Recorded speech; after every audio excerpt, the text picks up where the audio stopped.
Shalom Bapak Ibu Saudara-saudari yang kasih Tuhan. Salam jumpa kembali dalam ringkasan pelajaran Sekolah Sahabat Jemaat Yosodipuro hari ini, Kamis 2 Februari 2023. Judul pelajaran Sekolah Sahabat kita adalah Menangani Hutang, Batas Waktu dan Presentase Pinjaman. Sebelumnya mari kita berdoa.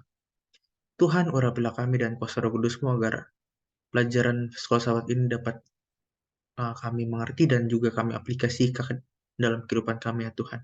Dalam nama Yesus kami berdoa. Amin. Bapak Ibu Saudara-saudari sekalian, eh, pelajaran hari ini membahas masih mengenai hutang ya, yaitu seberapa lama batas waktu kita meminjam atau berhutang dan berapa besar persentase pinjaman kita gitu. Tentu ini melibatkan eh, lebih dari dua orang tentunya. Dan saya mau kasih disclaimer dulu Bapak Ibu bahwa ketika saya akan membahas pelajaran sahabat ini, bukan berarti saya tidak pernah berhutang, Bapak Ibu.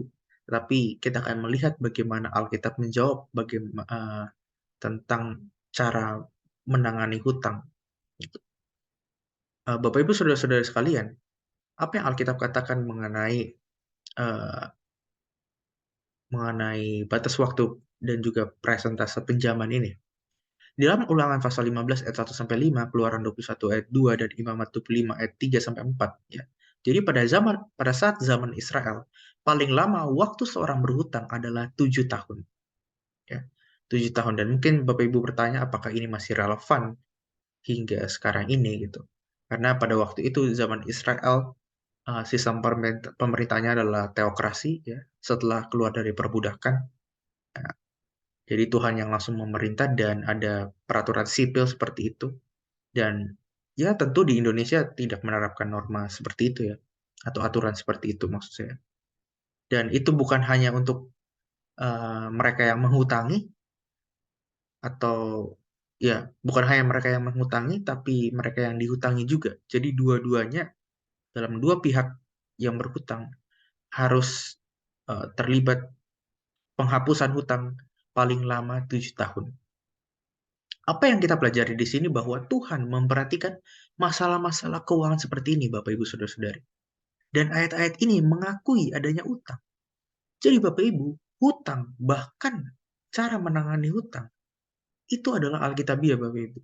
Ya, jadi luar biasa Alkitab kita, ya, ilmu tentang keuangan, bahkan ilmu tentang hutang yang secara spesifik itu pun dibahas. Ya.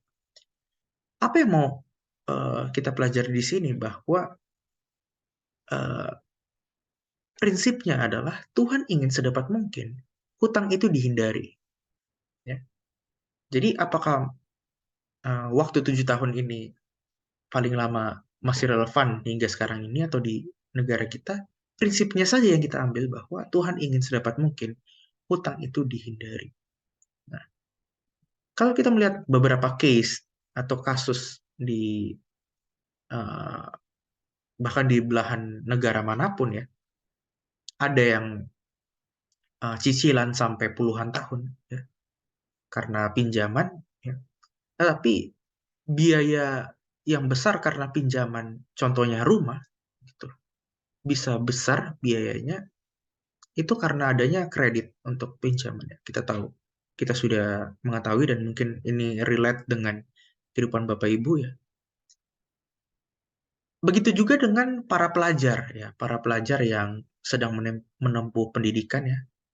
Bapak Ibu orang tua yang memiliki anak yang sedang disekolahkan di bangku pendidikan, tentu bergumul ya dengan pendidikan anaknya ya.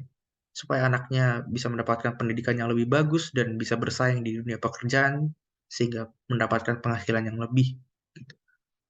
Harus bergumul dengan meminjam ya, atau kredit di bank dan lain sebagainya untuk memenuhi keperluan pembiayaan kuliah atau pendidikan ya. Karena biaya pendidikan tentu tidak murah gitu. Tetapi di case seperti ini ya, kita meminjam untuk apa ya, hal yang positif ya.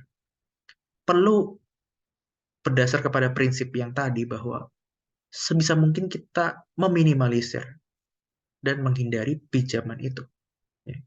Mungkin untuk case seperti pendidikan, ya, kita harus bisa untuk mencari beasiswa, ya, pendidikan, ya, untuk menghindari adanya pinjaman. Kita berusaha semaksimal mungkin dengan bekerja, menabung, ya, dan uh, lihat circle kita atau orang tua kita, teman kita, ya, yang bisa memberi bantuan, dukungan, ya, melalui pembiayaan kuliah ini. Sehingga ini dapat meminimalisir adanya uh, kredit bank yang berkepanjangan sampai ada bunga yang cukup besar gitu.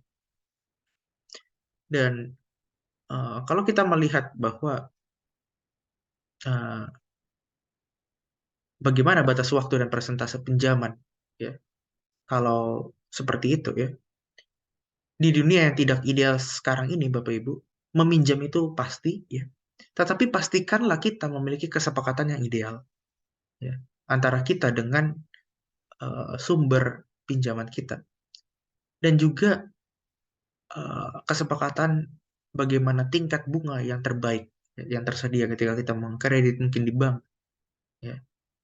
Disinilah mulai kebijaksanaan kita, ya, dalam hal kesepakatan pinjaman seperti itu, ya. Lalu pinjamlah yang terendah yang Anda butuhkan, ya. Usahakan diminimalisir dan percepat, ya, lunasi secepat mungkin untuk menghemat biaya bunga, ya. Jadi ini sebenarnya yang prinsip yang mau ditekankan, bagaimana sebisa mungkin menghindar dari pinjaman atau hutang itu. Jadi pinjam terendah yang kita butuhkan dan lunasi secepat mungkin jika kita mengadakan pinjaman dengan orang. Gitu. Nah, menghindari hutang adalah sebuah kemenangan besar. Ya. Ellen White mengutip dalam Counsels on Stewardship halaman 257.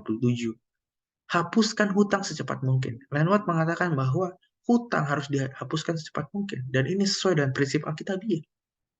Dan ketika Anda berdiri sebagai seorang yang bebas lagi, jangan berhutang kepada seorang. Engkau akan mencapai suatu kemenangan besar. Ya. Jadi ketika kita sudah bebas dalam berhutang, jangan sampai kita tergiur untuk berhutang lagi. Ya. Jadi ini masalah kebiasaan. Gitu, ya. Kita harus berkomitmen dalam diri untuk stop berhutang. Kalau tidak mau terjerit dalam masalah perhutangan. Sehingga kita dapat freedom gitu, atau kebebasan gitu, dalam hal berhutang. Jadi ini adalah masalah kebiasaan atau behavior, Bapak Ibu Saudara-saudari. Dan kita harus membentuk kebiasaan-kebiasaan ini, ya, untuk menghindar daripada hutang. Gitu. Dan ketika kita mau rendah hati, Bapak Ibu, dan juga sungguh-sungguh berdoa kepada Tuhan dan meminta hikmat kebijaksanaan dari Tuhan untuk mengelola keuangan kita, maka Tuhan akan membantu kita membentuk karakter kita sehingga melatih kebiasaan-kebiasaan kita, ya, untuk sebisa mungkin menghindar daripada hutang itu, ya. Jadi ini masalah kebiasaan-kebiasaan kita, ya, habit kita. Lukas 16 ayat 10 bagian pertama, barang siapa setia dalam perkara-perkara kecil, jadi kebiasaan-kebiasaan yang sederhana saja untuk menghindari hutang, maka ia juga setia dalam perkara-perkara yang besar. Ya. Kita juga akan bisa menghadapi, ya, perkara-perkara yang besar mengenai keuangan. Kiranya pelajaran ini membantu kita untuk uh, berhati-hati dalam hal peminjaman, ya, dan juga lebih bijaksana dalam meminta hikmat dari Tuhan, ya, untuk menangani masalah hutang. Kiranya Tuhan memberkati kita. Amin.